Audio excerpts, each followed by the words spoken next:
आप देख रहे हैं नेशनल भारत न्यूज, आवाज लोकतंत्र की। उत्तर प्रदेश की बलिया से बड़ी खबर है, जहां पर बिहार सरकार में ग्राम विकास कैबिनेट मंत्री श्रवण कुमार ने महाराष्ट्र में पार्टी की टूट पर बड़ा बयान दिया और कहा कि बिहार सहित सभी राज्यों में राजनीतिक दलों को तोड़ने का काम बीजेपी कर रही है। पार्टियां टूट रही हैं और पार्टियां टूटेंगी। तोड़फोड़ करके ही बीजेपी बड़ी पार्टी बनी है। इसका खामियाजा उन्हें 2024 में भुगतना पड़ेगा। एकजुट विपक्ष सरकार के ईडी से नहीं डरता। अगर डरता तो विपक्षी दलों की बैठक नहीं करते। वो बिहार से यूपी नहीं आते। आने वाले समय में बीएसपी सुप्रीमो मायावती भी उनके गठबंधन के साथ होंगी। यह नहीं, मंत्री ने कहा कि जेडीयू यूसीसी का पुरजोर तरीके से विरोध करेगी। दरअसल मंत्री बलिया में जेडीयू के सदस्यता अभियान के तहत कार्यकर्ता सम्मेलन में बतौर मुख्य अतिथि के तौर पर बलिया आए थे। इस तरह से महाराष्ट्र में देखा गया कि पार्टी में टूट हुई, क्या लगता है कि उसी के तहत बिहार में भी पार्टी के टूट के आसार दिख रहे हैं? देखिए, भारतीय जनता पार्टी का दूसरा कोई काम बचा है? दूसरे पार्टियों को तोड़ना है, पार्टियों को तोड़ करके अपनी क्षमता को बढ़ाना है और वो बढ़ाते रहते हैं। उसकी चिंता न हमें है और न इससे संगठन चलाने वाले लोगों को है। पार्टियां टूट रही है, टूटेगी, उसकी चिंता नहीं करनी है। देश के सामने जो अभी चुनौती है महंगाई का, देश के सामने जो चुनौती है बेरोजगारी का, देश के सामने जो चुनौती है जब संविधान जो खतरे में है, संविधान और देश की सभ्यता और संस्कृति को बदलने की जो कोशिश हो रही है, ये महत्वपूर्ण विषय है। इस पर हम लोग काम कर रहे हैं और 2024 में भाजपा से देश को मुक्त करने का जो अभियान है, इसको सफल बनाने के लिए हम लोग काम कर रहे हैं। क्या बीजेपी लगातार प्रयास कर रही है क्या बिहार में भी तोड़ने का?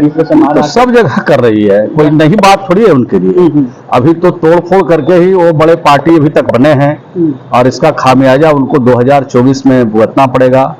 मूल जो मुद्दा है, देश के सामने जो चुनौती है, उसको भटकाने के लिए मूल विषय से भीतर बात कह के देश में जो काम कर रहे हैं उसके लेकर के लोगों में काफी आक्रोश है। पूरी देश की जनता तैयार है कि ये जुमलाबाज लोग हैं, ये कहते कुछ है करते कुछ है और इस बार उनको ठिकाने लगाना है। ये देश की जनता ने तय किया। बीजेपी यूसीसी जो लागू करने जा रही है, उस पर आपकी पार्टी की क्या यूसीसी जिस तरह से पार्टी लागू कर रही है, हम लोग उसका विरोध करेंगे।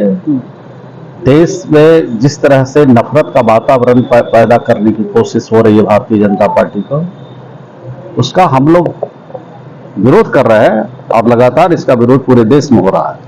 मंत्री जी, जिस तरह से आपकी विपक्ष जो है एकजुट हो रहा है और तमाम ऐसे संकेत दिए जा रहे हैं पूरे देश भर में, लेकिन जो देश की एक सबसे बड़ी पार्टी है मायावती बीएसपी, वो आपके साथ क्यों नहीं है और क्या उनको लाने का कोई प्रयास हो रहा है आपकी तरफ से? समय आने पर सभी पार्टियां एक होगी। जो देश के अंदर जो महंगाई है, भ्रष्टाचार है, बेरोजगारी है, देश की संपत्तियों को औने पौने भाव में चंद मुट्ठी भर लोगों के हाथों में जो बेचा जा रहा है और खास करके जो गुजराती लोग हैं पूरे देश पर जो हावी हो रहे हैं, उससे पूरे देश में चिंता का विषय है और इसको लेकर सब लोग गोलबंद हो गए। बैठकों में मायावती का ना आना और ना अब आने वाले इंतजार कीजिए, थोड़ा वक्त दीजिए, आने वाले समय में वो भी होगा जो आप बोल रहे हैं।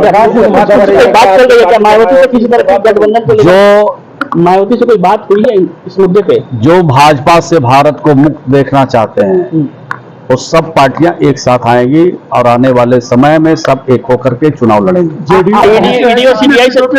अरे भाई, डर होता तो उत्तर प्रदेश में आते, डर होते तो विपक्षी दल की बैठक हम लोग करते हैं। डर किस बात का?